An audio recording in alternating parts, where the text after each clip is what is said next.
Patawad, Melvin. Hindi ko sinasadya. Nakainom lang ako. Iyan ang mga salitang binitawan ni Papa matapos ang isang mabilis pero madiing halik na nagpabago sa takbo ng aming buhay sa loob ng isang tahimik na tahanan. Sino ang mag-aakalang ang aming pagsasama bilang mag-ama ay hahantong sa isang lihim na pilit naming itinatago sa bawat gabi? Isang kumpisal na punong-puno ng bigat, kalituhan, at isang pagnanasang mahirap aminin sa harap ng krus. Welcome sa M2M Desires, kung saan binibigyang boses natin ang mga kwento ng pag-ibig, pagnanasa, at mga lihim na hindi madaling ikwento. Mga kwentong minsan ay masakit, minsan ay nagdudulot ng pag-asa at laging totoo. Bago tayo lalong lumalim sa emosyon ng kwentong ito, siguraduhing nakasubscribe na kayo sa ating channel. I-click ang notification bell para laging updated sa ating mga gabi-gabing uploads. Kung mayroon din kayong sariling lihim na nais ibahagi, i-comment lang sa baba o i-email sa ating official page. Isang espesyal na shoutout muna kay Paulo mula sa Ilocos Norte. Maraming salamat sa iyong walang sawang pakikinig at pagsuporta sa ating mga kwento. Handa na ba kayong harapin ang bigat ng katotohanan? Tara, simulan na natin ang kwento. Isang kwentong puno ng bigat at kalituhan ang ating pagbubunyagin ngayong gabi. Ito ang confession ni Melvin, 20 years old, isang amang maagang pinasan ang responsibilidad sa buhay sa loob ng isang tahimik na tahanan. 10 taon na ang nakalipas, simula nang iniwan kami ni Mama. Si Papa ang naging pundasyon ng lahat para sa amin. Dahil sa kakulangan ng gabay, maaga akong naging ama sa edad na 18, pero iniwan din ako ng partner ko. Ang anak ko, sa akin napunta. Sa kabila ng kahihiyan at hirap, hindi ako sinumbatan ni Papa. Bagkus, mas lalo niya kaming inalagaan sa maliit naming bahay na malapit sa sakayan ng tricycle. Si Papa ay hindi na muling nag-asawa. Ibinuhos niya ang lahat ng oras niya sa trabaho bilang maintenance worker at sa pag-aalaga sa amin. Dahil wala akong trabaho, sabi ni Papa, ako na lang ang bahala sa bahay habang siya ang naghahanap buhay. Halos hindi kami nag-uusap sa loob ng bahay. Puro tunog lang ng electric fan at balita sa TV ang naririnig. Pero sa bawat pag-uwi niya, ramdam ko ang bigat ng pag-iisa niya. Bilang lalaki, nakikita ko ang sarili ko sa kanya. Pagod, nag-iisa, at tila may hinahanap na hindi namin pareho masabi. Doon nagsimula ang lahat. Sa mga gabing pinagmamasdan ko siya habang natutulog, iniisip ko kung paano niya kaya ang lahat ng mag-isa. Habang ako naman ay unti-unting nangungulila sa atensyon at pagmamahal na matagal ko nang hindi naramdaman. Isang gabi, inabot ng malakas na ulan si Papa habang pauwi. Basang-basa siya at nanginginig ang mga kalamnan. Inasikaso ko siya. Binigyan ng mainit na kape at tuyong damit. Habang nagpapalit siya sa kwarto, hindi ko sinasadyang masilip ang kanyang matipunong likod. Mga braso niyang bakas ang hirap ng trabaho at balat na tila laging nakabilad sa araw. Bilang lalaking matagal nang walang karelasyon, biglang may gumising sa akin na pakiramdam na pilit kong tinatanggihan. Dali-dali akong lumabas at nagpunta sa kusina para pakalmahin ang sarili ko. Malito, Melvin. Tatay mo yan. Bulong ko sa sarili ko habang naririnig ang bawat bagsak ng ulan sa bubong naming yero. Pero kahit na sinisikap kong alisin sa isip ko ang nararamdaman ko, hindi ako mapakali. Noong madaling araw na yon, ilang beses akong lumabas ng kwarto para uminom ng tubig. Pero sa totoo lang, gusto ko lang siguraduhin kung okay siya. Ilang beses din akong bumalik sa kama, pilit na ipinipikit ang mga mata. Pero ang imahe ni Papa ay hindi na aalis sa isip ko. Sa huli, binalot ako ng matinding pagnanasa. Hindi ko alam kung paano nangyari iyon sa gitna ng dilim. Pagkatapos niyon, ramdam ko ang matinding hiya at pagsisisi. Kinabukasan, hindi ko siya matignan sa mata. Pakiramdam ko, bawat galaw ko ay may dalang kasalanan na alam kong hindi ko na mabubura kahit anong dasal ang gawin ko. Ilang linggo ang lumipas na halos hindi ko kinakausap si Papa. Nilalakasan ko ang volume ng TV o kaya ay nagkukunwari akong busy sa pagpapatulog sa bata para lang hindi kami magkatitigan. Napansin ni Papa ang pag-iwas ko. Isang gabi, bago siya pumasok sa night shift, hinawakan niya ang balikat ko habang naguhugas ako ng pinggan. Ramdam ko ang init at bigat ng kamay niya. "Melvin, may nagawa ba akong mali? Bakit parang ayaw mo akong tignan?" Tanong niya nang may pag-aalala. Muntik ko nang mabitawan ang basong hawak ko. "Wala po, Papa. Napapagod lang siguro ako."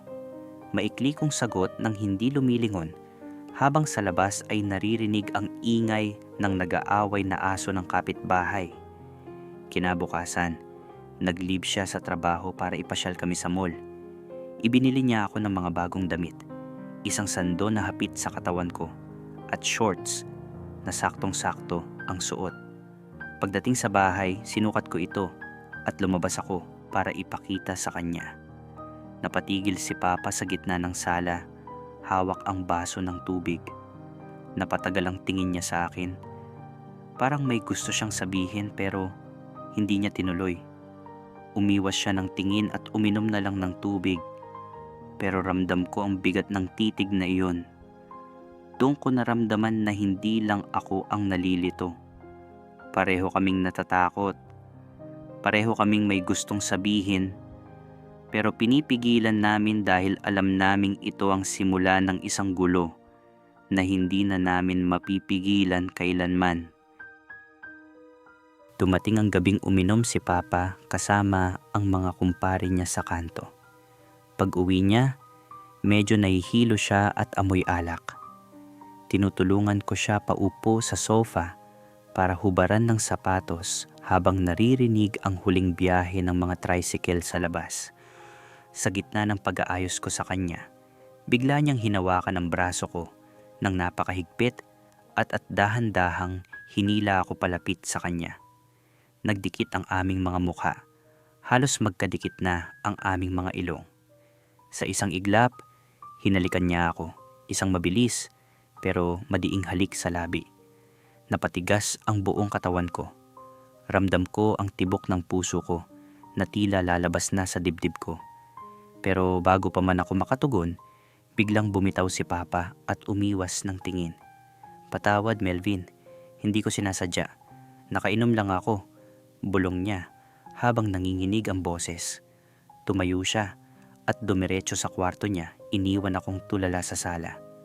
Makalipas ang gabing iyon, isang linggo kaming hindi nag-usap. Mas masakit pa ito kaysa dati. Ni hindi kami sabay kumain at tuwing magkakasalubong kami sa hallway, pareho kaming tumitingin sa sahig. Ang awkward na katahimikang iyon ay mas masakit pa kaysa sa sampal. Gusto kong magalit sa kanya, pero mas galit ako sa sarili ko dahil sa bawat gabi na dumadaan, hinahanap-hanap ng labi ko ang init ng halik na iyon. Kahit alam kong mali ito. Isang tanghali, naglalaba ako sa likod bahay sa ilalim ng matinding sikat ng araw. Pinipiga ko ang mga damit ni Papa nang mahawakan ko ang kanyang brief. Biglang bumalik ang lahat ng tensyon sa katawan ko. Tumingin ako sa paligid at siniguradong walang kapitbahay na nakasilip mula sa bakod. Sa gitna ng init at kaba, pinaligaya ko ang sarili ko habang hawak ang gamit niya. Akala ko ay ako lang ang nandoon, pero nagkamali ako. Nang dahan-dahan akong lumingon, nakita ko si Papa na nakatayo sa may pinto ng kusina. Pinapanood ako. Halos malaglag ang puso ko sa sobrang hiya. Gusto kong tumakbo. Gusto kong magpaliwanag, pero walang lumalabas sa bibig ko. Nagtitigan lang kami ng halos 1 minuto. Isang mahabang katahimikan na punong-puno ng pag-amin. Dahan-dahan siyang lumapit sa akin, pero may distansya pa rin. "Melvin, alam mong hindi tama to, di ba?" Tanong niya, at bakas sa boses niya ang panginginig. "Opo, Papa. Alam ko po," sagot ko ng mahina. Akala ko ay lalayo siya, pero hinaplos niya ang basang braso ko. "Hindi ko na alam, Melvin. Hindi ko na alam kung paano tayo magpapatuloy." Dugtong niya ng putol-putol. Doon sa likod bahay, sa gitna ng amoy ng labada at init ng araw, nagyakapan kami, isang yakap na puno ng takot at paninindigan sa harap ng maling tadhana. Pagkatapos ng nangyari sa labahan, akala ko ay magiging maayos na ang lahat. Pero nagkamali ako. Lalo kaming naging awkward. May 2 araw na halos hindi ulit kami nagpansinan dahil sa sobrang hiya sa isa't isa. May mga pagkakataon na aksidenteng nagtatama ang aming mga kamay sa pag-aabot ng ulam at agad kaming bumibitaw na tila napapaso habang naririnig ang ingay ng radyo ng kapitbahay sa labas. Ang silent tension sa bahay ay lalong naging mabigat. Pero unti-unti, ang mga accident na iyon ay naging serye ng mga nakaw na sandali. Tuwing hapon na natutulog ang bata, doon kami nagkakaroon ng oras na magtabi sa sofa. Magkahawak kamay lang habang nanonood ng TV, walang imik. Hindi namin tinatawag na relasyon ang mayroon kami. Walang label, walang I love you. Pero alam namin na bawat haplos ay may kalakip na malaking risk. Bilang lalaki, mahirap harapin ang guilt tuwing titingin ako sa salamin. Pakiramdam ko ay may nakasulat sa noo ko na gumagawa ako ng kasalanan. Si Papa naman, naging mas tahimik. Ramdam ko na sa bawat gabi na magkatabi kami, may bahagi ng puso niya ang nadudurog dahil sa bigat ng aming ginagawa. Pero gaya ko, hindi na rin niya kayang bumitaw sa init na tanging kami lang ang nakakaalam. Isang hapon, biglang kumatok si Mama sa aming pinto. Pagkatapos ng 10 taon, gusto niyang bumawi at isama ako sa Amerika. Ang pagdating niya ay tila isang malaking sampal ng realidad sa amin ni Papa. Pinilit niya akong sumama, pero nanindigan ako na hinding-hindi ko iiwan si Papa. Sa harap ni Mama, kailangang magpanggap kaming normal mag-ama. Pero ang bawat kilos namin ay tila binabantayan niya habang nagmemeryenda kami ng pandesal sa kusina. Bago siya umalis para bumalik sa hotel, tinignan niya kami ni Papa ng matagal habang nakatayo kami sa pinto. "Melvin, may kakaiba sa inyong dalawa ng Papa mo. Hindi ko maipaliwanag pero parang may hindi tama," sabi niya ng may seryosong tono. Kinabahan ako ng sobra. Hindi siya direktang nagsabi, pero ramdam ko na may napapansin siya na hindi na kami ordinaryong mag-ama. "Pagod lang po kami sa bata, Ma," palusot ko habang naririnig ang busina ng dumadaang tricycle sa labas. Ngunit nang makaalis siya, nagkatinginan kami ni Papa. Walang nagsalita, pero doon namin na-realize na ang aming lihim ay hindi kailanman magiging ligtas. Ang takot na mabuking ay naging anino na sumusunod sa amin bawat araw, na nagdulot ng mas malaking lamat sa aming pagsasama. Lumipas ang panahon. Lumalaki na ang anak ko. At si Papa naman ay unti-unti nang tinatalo ng edad at pagod. Napansin ko ang paghina ng kanyang katawan. Madalas siyang hingalin kahit sa simpleng pag-akyat ng hagdan o pagbubuhat ng grocery. Pinipilit ko siyang magpahinga pero matigas ang ulo niya. "Para sa inyo to, Melvin. Hanggat kaya ko, magtatrabaho ako." Lagi niyang sagot habang naririnig ko ang mabigat niyang paghinga sa gabi. Ang aming pisikal na ugnayan ay unti-unting nabawasan, napalitan ng mas malalim na pag-aalaga. Sa mga gabing inaatake siya ng ubo o hirap sa paghinga, itinatabi ko siya sa kama at hinahawakan ang kanyang kamay hanggang sa makatulog siya. Wala nang pagnanasa, puro kalinga na lang. Doon ko na-realize na sa kabila ng lahat ng mali, siya ang kaisa-isang tao na tumanggap sa akin noong talikuran ako ng lahat. Naging mas mahalaga sa akin ang bawat segundo na kasama ko siya kaysa sa anumang tawag ng laman. Pero habang humihina siya, lalo akong binabalot ng takot. Paano ako kung wala na siya? Paano ang anak ko? Sino ang magiging sandigan ko sa mundong ito na alam kong huhusgahan ako kapag nalaman ng aming lihim? Isang madaling araw, tuluyan ng inatake sa puso si Papa. Isinugod ko siya sa ospital pero bago pa man kami makarating, hinawakan niya ang kamay ko ng napakahigpit. Walang salita, tanging mga mata lang niya ang nagsalita. Puno ng hingi ng tawad at pagmamahal sa gitna ng ingay ng ambulansya. Pagkamatay niya, gumuho ang buong mundo ko. Pakiramdam ko ay nawalan ako ng kumpas sa gitna ng dagat. Pagkatapos ng libing, mag-isa akong nag-ayos ng kanyang mga gamit. Doon ko nahanap ang isang lumang sobre sa loob ng kanyang cabinet. Nakatago sa ilalim ng kanyang mga damit. Isinulat niya pala iyon noong panahong nag-iwasan kami pagkatapos ng unang halik. Sabi niya sa sulat, "Melvin, patawarin mo ako kung naging mahina ako. Alam kong mali ang nararamdaman ko, pero hindi ko mapigilan. Inayos ko na ang lahat ng papeles para ang bahay at ang ipon ko ay mapunta sa inyo ng apo ko. Sana makahanap ka ng kaligayahan na hindi kailangang itago sa dilim." Ang sulat na iyon ang naging huling yakap niya sa akin. Doon ko na-realize na sa kabila ng lahat ng dumi ng aming relasyon, ang pagmamahal niya sa akin ay totoo, kahit pa mali ito sa mata ng marami. Ilang panahon na rin ang lumipas mula nang lisanin kami ni Papa. Umalis ako sa lumang bahay na iyon dahil bawat sulok ay nagpapaalala sa akin ng aming lihim. Naghanap ako ng trabaho at nagsimulang bumuo ng bagong buhay sa ibang lugar. Sa mga unang taon, sinubukan kong maging normal ulit. Nagkaroon ako ng relasyon sa isang babae. Inisip ko na baka iyon ang tamang gawin, lalo na para sa anak ko. Sinubukan kong ibigay ang kaya kong pagmamahal, pero habang tumatagal, ramdam ko na may kulang.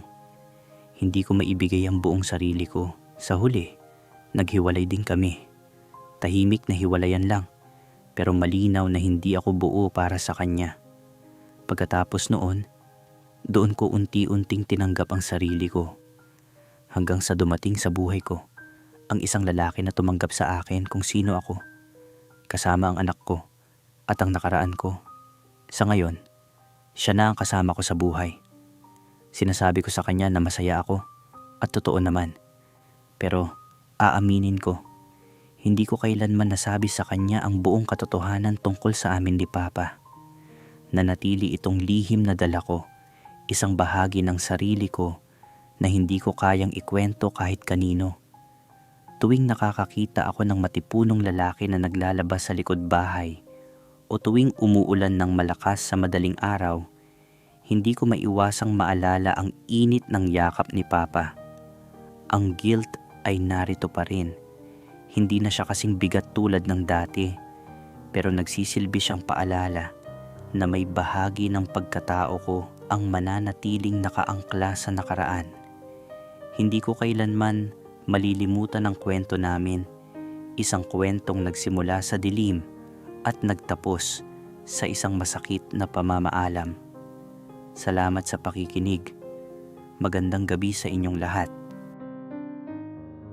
Dito nagtatapos ang paglalakbay natin sa lihim na mundo ni Melvin. Isang kwentong marahil ay hindi lahat ay makakaunawa.